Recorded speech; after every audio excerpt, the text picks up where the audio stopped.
Assalamualaikum warahmatullahi wabarakatuh. Terima kasih kepada dosen pengampu Ibu Rizky Nipsi Ramdhani, Magister Science, selaku pengampu mata kuliah matkul biologi, biokimia, dan rekan-rekan sekalian yang sudah hadir untuk mendengarkan presentasi dari kami. Perkenalkan, nama saya Muhammad Rizky Andrianto, selaku moderator pada presentasi kali ini. Kami dari kelompok 6 akan menyampaikan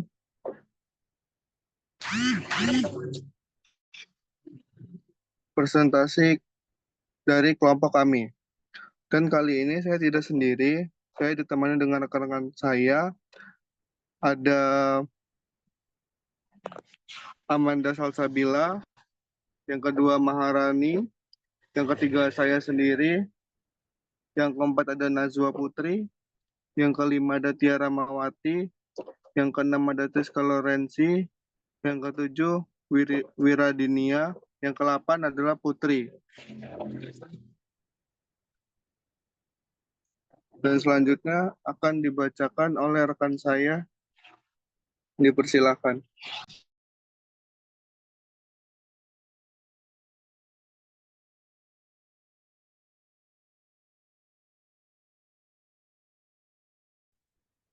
Tujuan praktikum. 1. Mengetahui cara penggunaan alat pemeriksaan glukosa darah, metode strip. Yang kedua, mengetahui kadar gula darah sewaktu.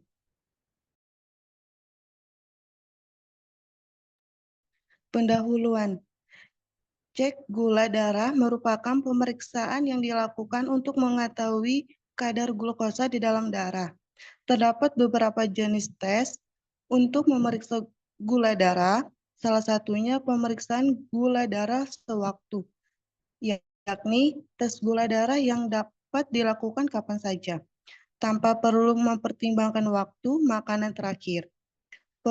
Pemeriksaan gula darah sewaktu menggunakan alat yang disebut glukometer, dengan jumlah darah yang diperlukan sekitar 1-2 tetes yang diambil dari pembuluh kapiler melalui jari tangan.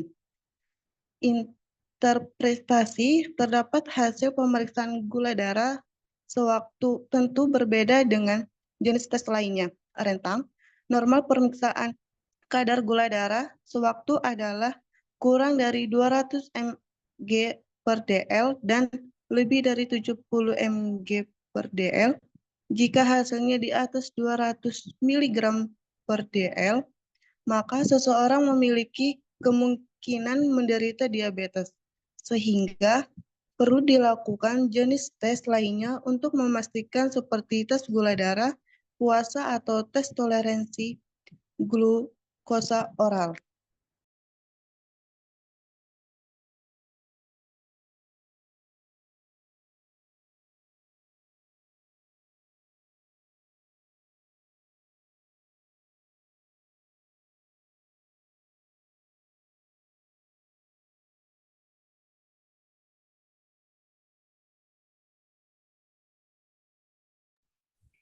Selanjutnya alat dan bahannya. Alatnya yaitu yang pertama ada alat cek glukosa. Alatnya yang pertama ada alat cek glukosa, yang kedua trip, ketiga pen lancet, yang keempat ada kapas, yang kelima handphone, keenam masker medis. Dan bahannya adalah sampel darah kapiler, kedua alkohol.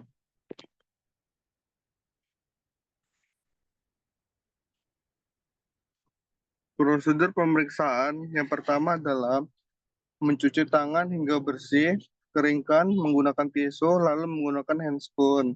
Yang kedua, menyalakan alat dan memasukkan strip penguji ke dalamnya. Yang ketiga, memasang jarum steril ke dalam alat penusuk bernama lancet pen. Yang keempat, memilih jari yang hendak ditusuk. Kelima, memberikan ujung jari dengan kapas beralkohol dan membiarkan beberapa saat. Keenam, memijat jari pasien agar darah terkumpul di ujung jari, lalu menusuk jari dengan lancet pen. Yang ketujuh, meneteskan darah yang keluar dari jari ke strip yang terpasang pada alat. Yang terakhir, menekan jari yang tusuk dengan kapas berapa agar pendarahan dapat berhenti.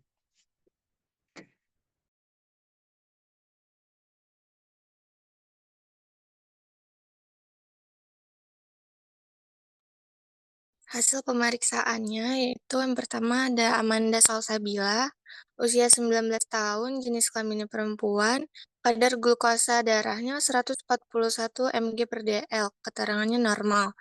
Yang kedua ada Delis, usianya 22 tahun, jenis kelaminnya perempuan, kadar glukosa darahnya 80 mg per dl, normal.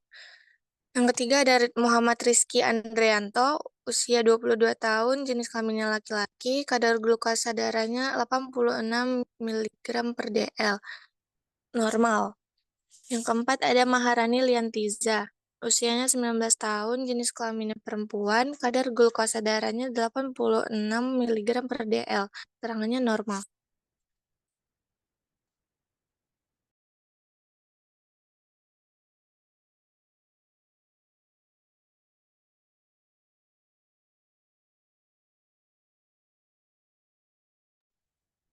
Penjelasan terkait pemeriksaan glukosa darah sewaktu. Tes untuk mengukur kadar gula darah tanpa perlu berpuasa atau mempertimbangkan waktu makan. Pemeriksaan ini dapat dilakukan kapan saja dan di mana saja. Pemeriksaan GDS dapat membantu yang pertama yaitu mendiagnosis diabetes pada seseorang yang mengalami gejala seperti sering buang air kecil, sering haus, dan penurunan berat badan drastis. Yang kedua, mengkontrol kadar gula darah harian pada penderita diabetes. Yang ketiga, menyesuaikan pengobatan dan pola makan pada penderita diabetes. Yang terakhir yaitu mengidentifikasi kadar gula darah rendah atau biasa disebut hipoglikemia yang bisa berbahaya.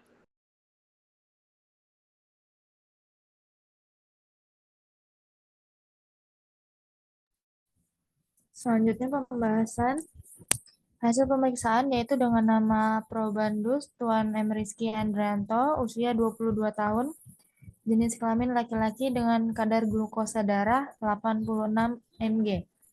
Pada Probandus Nyonya Delis, usia 22 tahun, jenis kelamin perempuan dengan kadar glukosa darah 80 mg per dl. Pada Probandus Nyonya Amanda, usia 19 tahun, jenis kelamin perempuan dengan kadar glukosa darah 141 mg per dl. Pada Probandus Nyonya Maharani, usia 19 tahun, jenis kelamin perempuan dengan kadar glukosa darah 86 mg per dl. Seperti yang ada literatur kadar glukosa darah normal adalah 70 mg per dl sampai 200 mg, yang berarti untuk Probandus Tuan M. Rizky, Nyonya Delis, Nyonya Amanda, dan Nyonya Maharani memiliki kadar glukosa darah yang normal.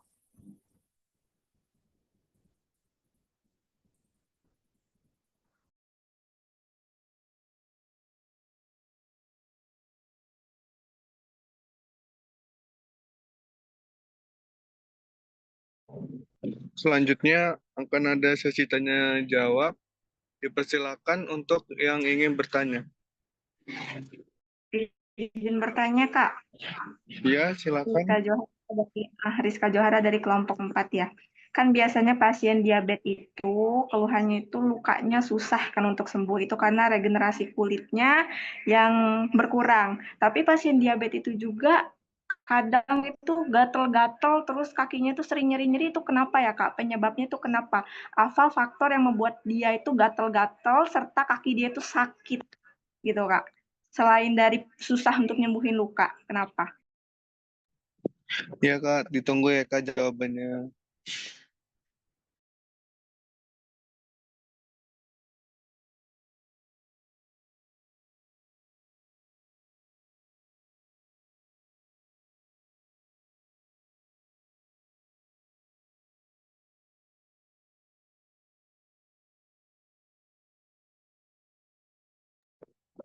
Ada yang ingin bertanya lagi? Izin bertanya, Kak. Ya, boleh. Indah Dwi Lestari dari kelompok 1 ya. Apa yang terjadi pada tubuh jika kadar glukosa darah terlalu tinggi atau terlalu rendah? Baik, ditunggu ya Kak jawabannya. Terima kasih. Izin menjawab untuk pertanyaan Kariska. Itu faktor utamanya neuropati diabetik yang yaitu kerusakan saraf karena kadar gula darahnya tinggi dapat menyebabkan rasa sakit, kesemutan dan gatal pada kaki. Terus yang kedua ada kerusakan pembuluh darah, yaitu diabetes dapat merusak pembuluh darah, mengurangi aliran darah ke kaki dan menyebabkan rasa sakit. Yang ketiga, dia ada infeksi bakteri atau jamur pada kaki yang menyebabkan rasa sakit dan gatal. Baik, Kak Rizka, apa sudah cukup? Baik, sudah cukup Kak. Terima kasih.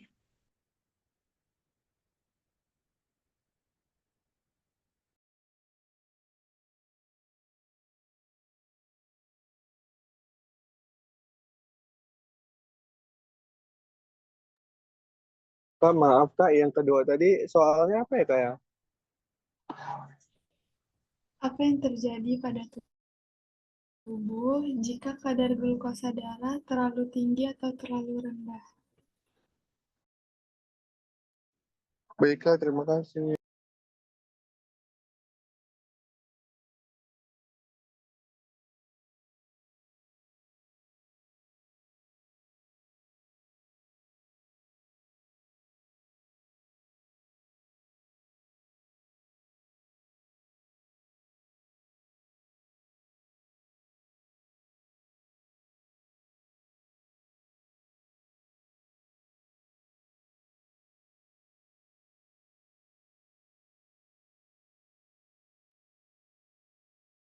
Baik, izin menjawab.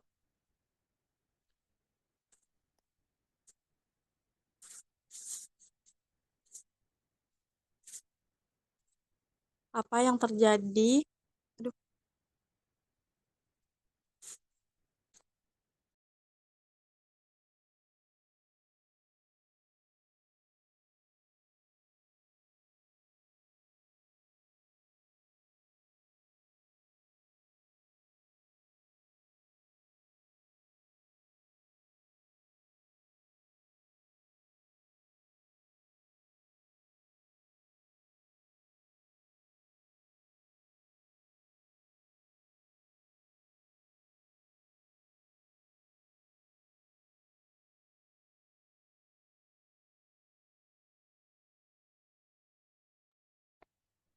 Izin menjawab untuk pertanyaan kedua.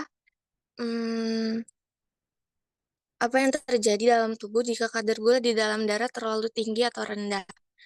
Yang terjadi ketika kadar gula darah terlalu tinggi atau hiperglikemia, yaitu yang pertama ada kerusakan pembuluh darah, kedua kerusakan ginjal, ketiga neuropati, keempat infeksi bisa terjadi kerusakan mata, yang keenam kerusakan otak. Yang terjadi ketika kadar gula darah terlalu rendah atau hipoglikemia, yaitu yang pertama ada gangguan fungsi otak, yang kedua kram otak, yang ketiga detak jantung cepat, yang keempat keringat dingin, yang kelima mual dan muntah, yang keenam kehilangan kesadaran. Bagaimana Kak jawabannya? Cukup, terima kasih.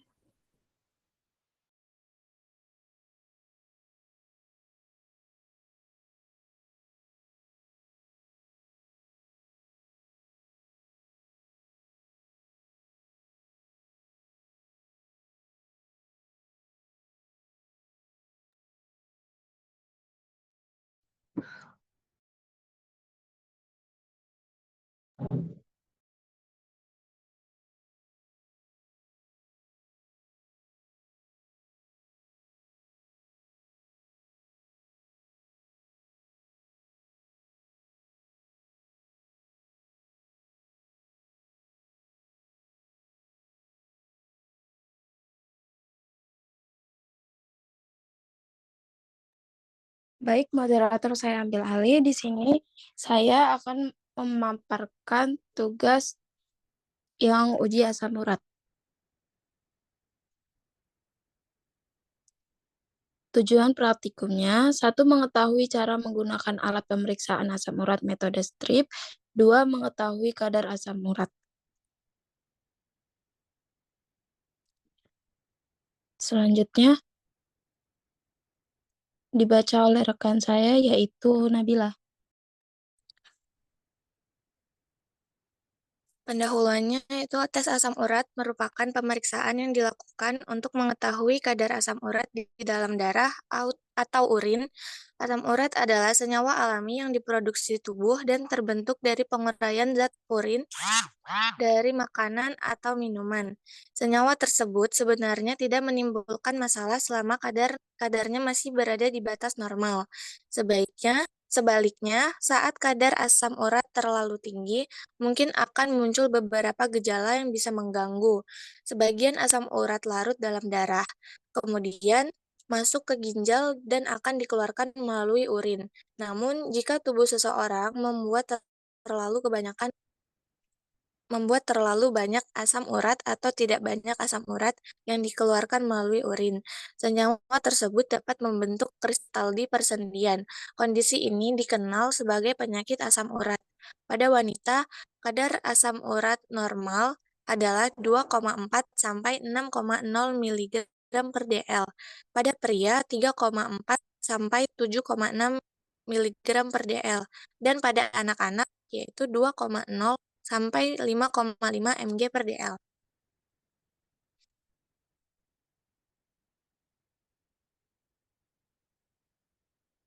Alatnya yang pertama ada alat cek glukosa, yang kedua trip, yang ketiga pen lancet, yang keempat kapas, yang kelima handscoon, yang keenam masker medis.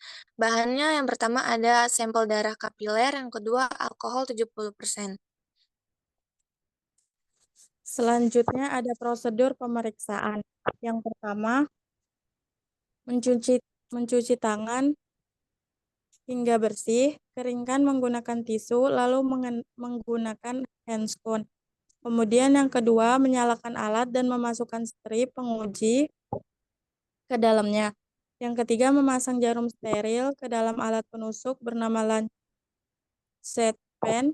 Yang keempat, memilih jari yang hendak ditusuk. Yang kelima, membersihkan ujung jari dengan kapas beralkohol dan membiarkannya beberapa saat.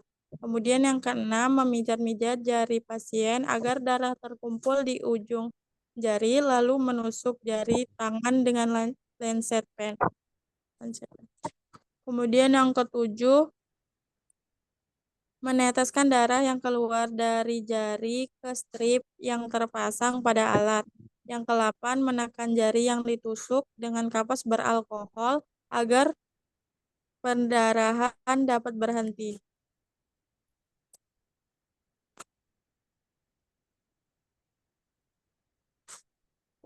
Hasil pemeriksaannya, yang pertama ada Muhammad Rizky Andreanto, usianya 22 tahun, jenis kelaminnya laki-laki, kadar asam uratnya 6,5 mg per dl, keterangannya normal. Kemudian ada Maharani Liantiza, usianya 19 tahun, jenis kelaminnya perempuan, kadar asam uratnya 4,2 mg per dl, keterangannya normal. Kemudian yang ketiga ada Nabila Pratama Handini, usianya 18 tahun, jenis kelaminnya perempuan, kadar asam urat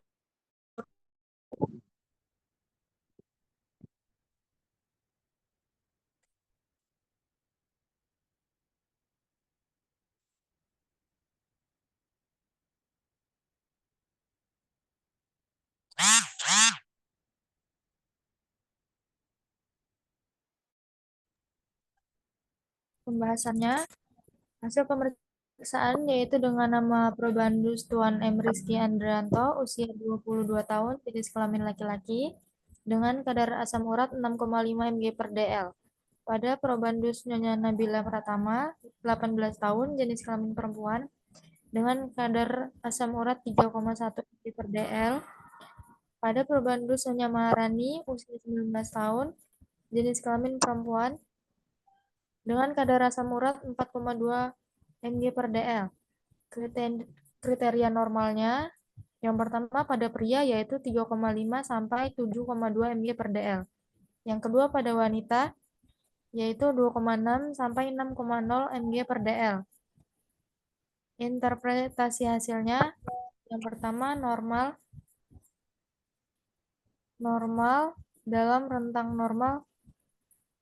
Yang kedua tinggi lebih dari 7,2 mg per dl pada pria atau lebih dari 6,0 mg per dl pada wanita. Yang ketiga rendah yaitu kurang dari 2,6 mg per dl pada wanita atau lebih dari 3,5 mg per dl pada pria. Kesimpulannya, asam urat untuk Tuan M. Rizky, Nyonya Nabila, Nyonya Maharani batas normal. Tidak ada resiko penyakit gout atau kerusakan ginjal.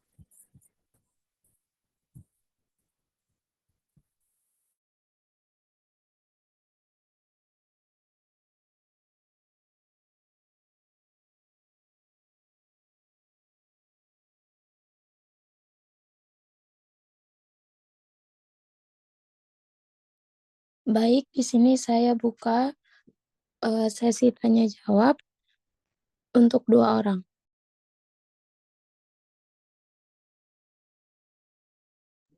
Izin bertanya, Kak.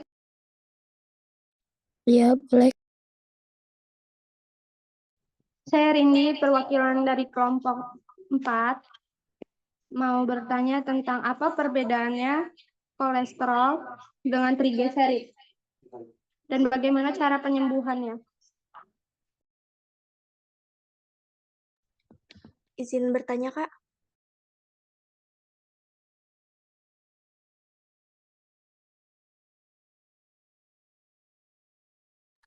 Baik, Kak.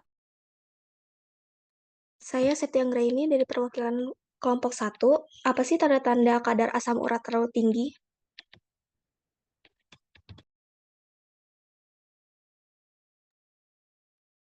Baik, pertanyaan saya tabung.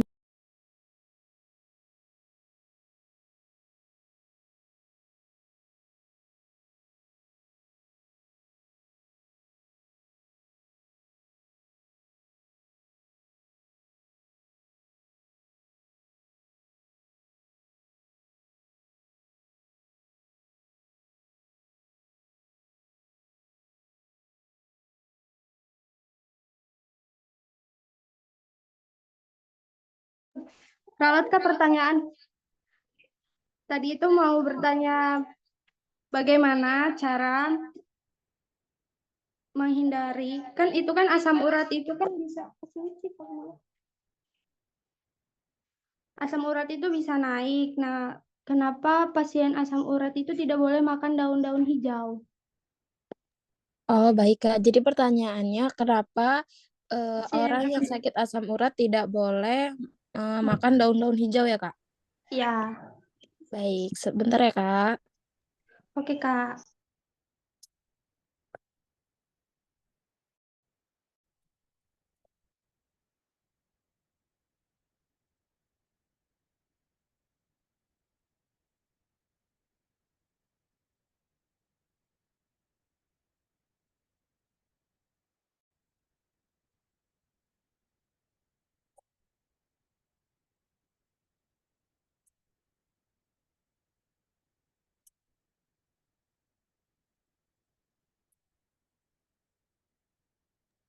Izin menjawab, kenapa orang penyakit asam urat tidak boleh memakan daun hijau? Alasan utamanya, yang pertama ada kandungan purin. Daun hijau seperti bayam, kangkung, dan daun melinjo mengandung purin yang tinggi. Purin dapat meningkatkan kadar asam urat dalam darah. Kemudian, alasan keduanya kandungan oksalat. Daun hijau seperti bayam dan kangkung juga mengandung oksalat yang dapat meningkatkan resiko pembentukan batu ginjal dan memperburuk gejala asam urat. Cukup, Kak. Terima kasih.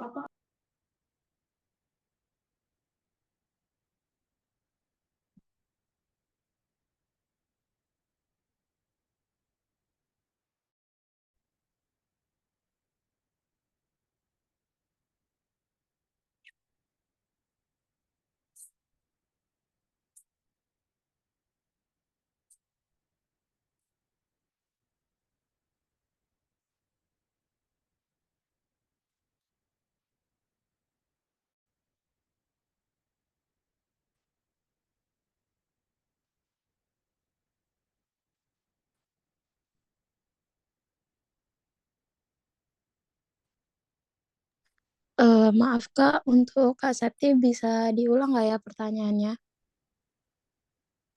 Oke, apa sih apa tanda-tanda kadar asam urat terlalu tinggi?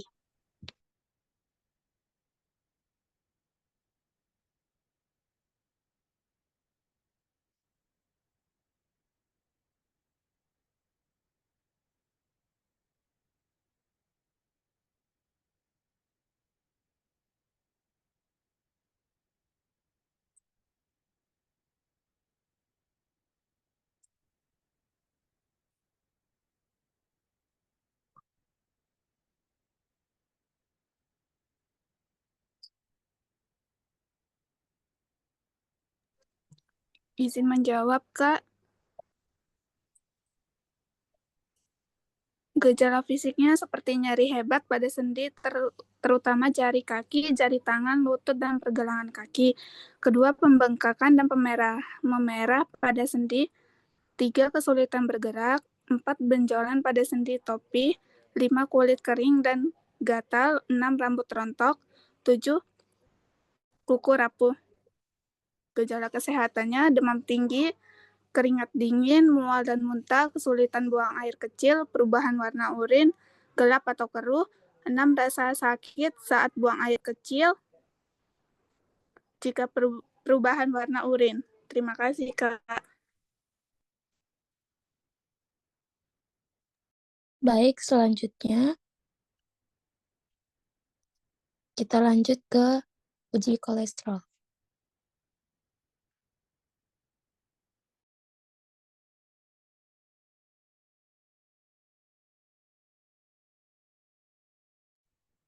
Tujuan praktikumnya ialah mengetahui cara menggunakan alat pemeriksaan kolesterol metode strip, 2, mengetahui kadar kolesterol dalam darah,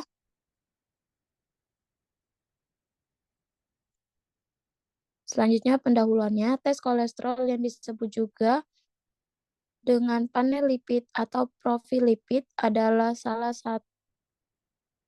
satu tes yang digunakan untuk mengevaluasi kesehatan seseorang. Kolesterol pada umumnya sangat tubuh butuhkan sebagai penyusun sel dan hormon. Namun jika kadarnya melebihi batas normal, justru akan membahayakan kesehatan tubuh. Kolesterol tinggi dapat menumpuk lemak di dalam pembuluh darah yang jika dibiarkan dapat memicu tekanan darah tinggi. Penyumbatan juga beresiko pecah dan menyebabkan serangan jantung atau stroke. Salah satu pencegahannya yang paling efektif adalah rutin melakukan cek kolesterol terlebih jika memiliki berat badan yang berlebih atau mengidap kondisi medis yang berhubungan dengan kolesterol tinggi. Interpretasi hasil pemeriksaan kolesterol tergantung dari jenis pemeriksaan yang dilakukan, antaranya kolesterol total, HDL, LDL, atau trigliserida. Dalam kondisi yang untuk mendapatkan hasil yang cepat, dapat dilakukan pemeriksaan mandiri menggunakan metode strip untuk mengetahui kolesterol total. Pemeriksaan kolesterol total merupakan pemeriksaan darah yang mengukur konsentrasi kolesterol total yang di bawah menempelkan di dinding bagian dalam pembuluh darah arteri dan membentuk ateroma atau plak, sehingga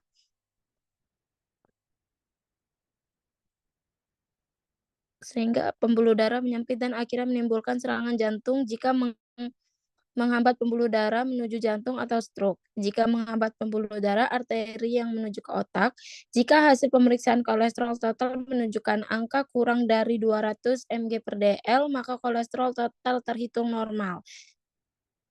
Jika 200 sampai 239 mg/dl, hampir tinggi, dan lebih dari 240 mg/dl tinggi. Selanjutnya, rekan saya yaitu Wira. Selanjutnya ada alat dan bahan yang digunakan. Alatnya yaitu yang pertama, alat cek glukosa, 2, trip, 3, pen lancet, 4, kapas, 5, handscoon, 6, masker medis. Bahannya yaitu sampel darah kapiler dan alkohol 70%. Prosedur pemeriksaannya, Yang pertama, mencuci tangan hingga bersih, keringkan menggunakan tisu, lalu menggunakan handphone. Yang kedua, menyalakan alat dan memasukkan strip pengujian ke dalamnya. Yang ketiga, memasang jarum steril ke dalam alat penusuk bernama lancet pen. Yang keempat, memilih jari yang hendak ditusuk. Yang kelima, membersihkan ujung jari dengan kapas beralkohol dan membiarkannya beberapa saat. Yang keenam, memijat-mijat jari pasien agar darah terkumpul di ujung jari, lalu menusuk jari tangan dengan lancet pen. Yang ketujuh, meneteskan darah yang keluar dari jari ke strip yang terpasang pada alat. Yang terakhir, menekan jari yang ditusuk dengan kapas beralkohol agar pendarahan dapat berhenti.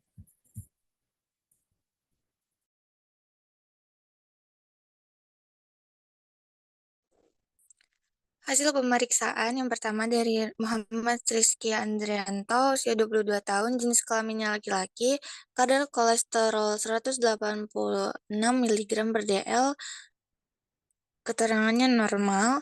Yang kedua ada Nur Aisyah Putri Nisnaini, usia 22 tahun, jenis kelamin perempuan, kadar kolesterol 166 mg per dl, keterangannya normal. Yang ketiga, Nabila Pratama Handini, usia 18 tahun, jenis kelamin perempuan, kadar kolesterol 136 mg per dl, keterangannya normal.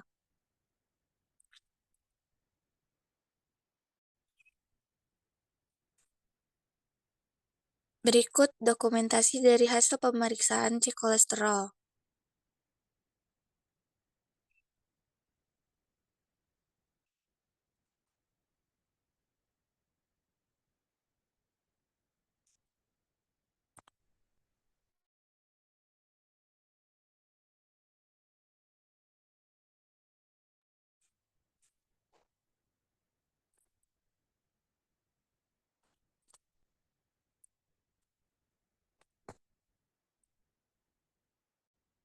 Selanjutnya kami membuka sesi pertanyaan. Apabila ada yang ingin bertanya, dipersilakan. Baik, Kak Eka Rizky Wulandari. Baik, Kak, izin bertanya. Saya Karis Wulandari, perwakilan dari kelompok 5. Pada usia berapakah orang harus memulai memeriksa kolesterol? Cukup, terima kasih. Baik, selanjutnya pertanyaan kami terima dulu.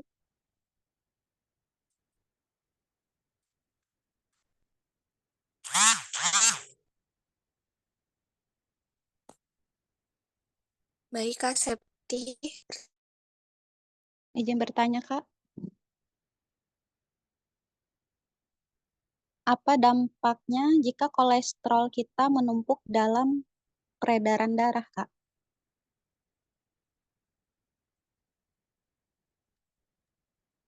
Baik, Kak, tunggu sebentar ya. Baik, izin menjawab, pada usia berapakah orang harus memeriksa kolesterol? Yang pertama, anak-anak dan remaja dari usia 2-19 tahun. Setidaknya sekali antara usia 9-11 tahun dan sekali lagi antara usia 17-20 tahun. Kemudian dewasa muda 20-39 tahun setiap 4 hingga 6 tahun sekali. Kemudian yang ketiga 40-59 tahun setiap 4 hingga 6 tahun sekali atau lebih sering jika memiliki faktor resiko. Kemudian yang keempat, lansia 60 tahun ke atas setiap tahun sekali selama pemeriksaan fisik rutin. Apakah sudah cukup? Cukup, terima kasih.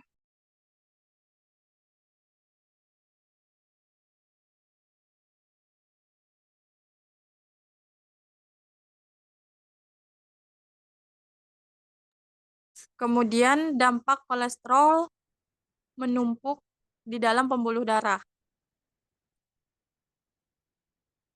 Yang pertama, pembentukan plak atau kolesterol menumpuk di dinding pembuluh darah membentuk plak yang dapat menyempitkan pembuluh darah. Kemudian yang kedua ada pengurangan aliran darah. Penyempitan pembuluh darah mengurangi aliran darah ke jantung, otak, dan organ lainnya. Yang ketiga, nyeri dada. Kondisi ini dapat menyebabkan nyeri dada atau serangan jantung. Kemudian yang keempat, pusing dan kesulitan bernapas. Pengurangan aliran darah ke otak dapat menyebabkan pusing dan kesulitan bernapas. Apakah sudah cukup? Sudah cukup, Kak. Terima kasih.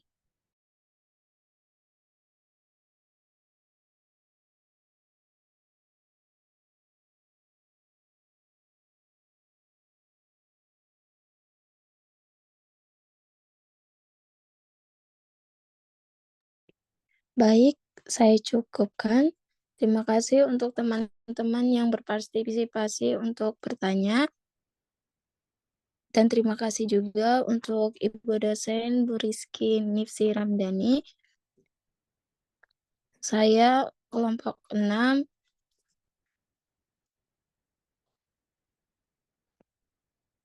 berterima kasih untuk semuanya. Assalamualaikum warahmatullahi wabarakatuh. Waalaikumsalam warahmatullahi wabarakatuh.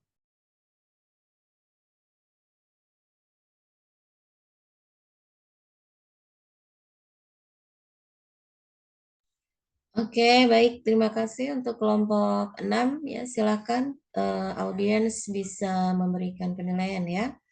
Dan ini selanjutnya terakhir atas nama Suci ya, bisa mempresentasikan hasil dari praktik mandirinya. Saya sharekan untuk materi PPT-nya.